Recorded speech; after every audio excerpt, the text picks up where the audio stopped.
theory of it. I don't think it's anything that we need to be getting involved with. I think it's just going to be leading down to a further dumbing down of our students.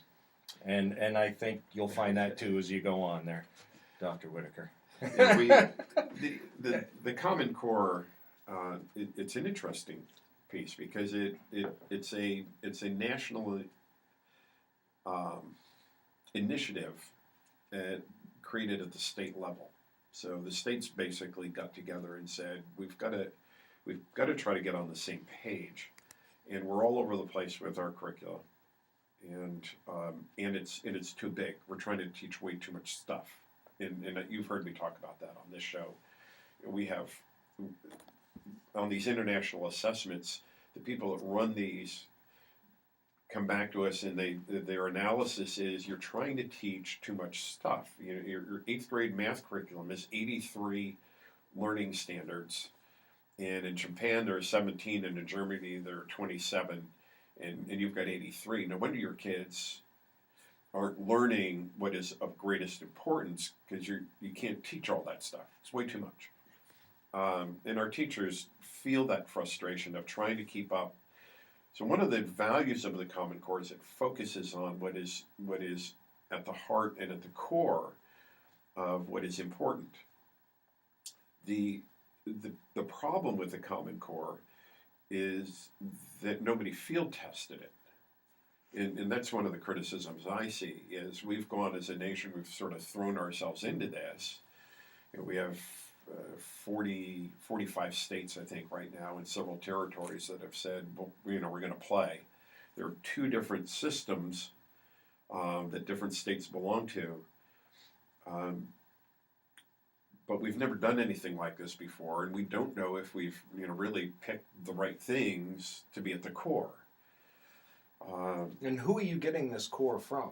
From the consortia of these states. So educators and policymakers from the states have gotten together, and they do this work together.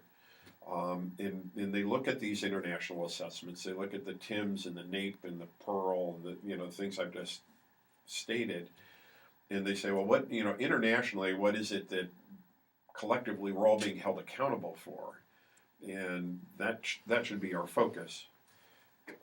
And we do know that in the United States, we are trying to teach way too much stuff. We have the shortest school year in the world, and we have the biggest curriculum. And if you're going to go one way or the other, we need to narrow our curriculum.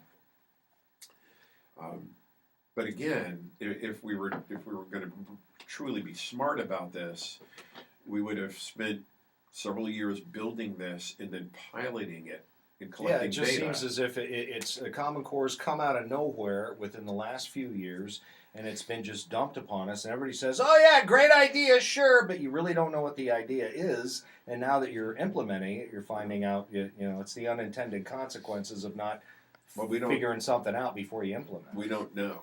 Yeah, and it's not necessarily your fault. I mean, you're getting this dumped on you. Yeah, right now, we are down that road. Mm-hmm. The issue of abandonment right now would be, well, okay, we give that up. Well, then what do we do? There's nothing there. So that's how bad it is. Huh? Yeah. All right. I mean, we could go back to the next generation Sunshine State Standards, but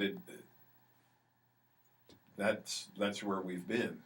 So at least really where you've been, dilemma. at least you know where you've been. At least you know what you're teaching where you've been. The Common Core and C-Scope or whatever you want to call it doesn't seem as if it's really been thought out in regards to is this going to work? Are kids going to learn? It's like the system is being dumped upon you, and you guys are left to figure it out. We'll do a study in 10 years and see if this stuck after we threw it against the wall. So with that said, think about it. Think about your retort. I got to take a quick break. We'll be right back on News Radio.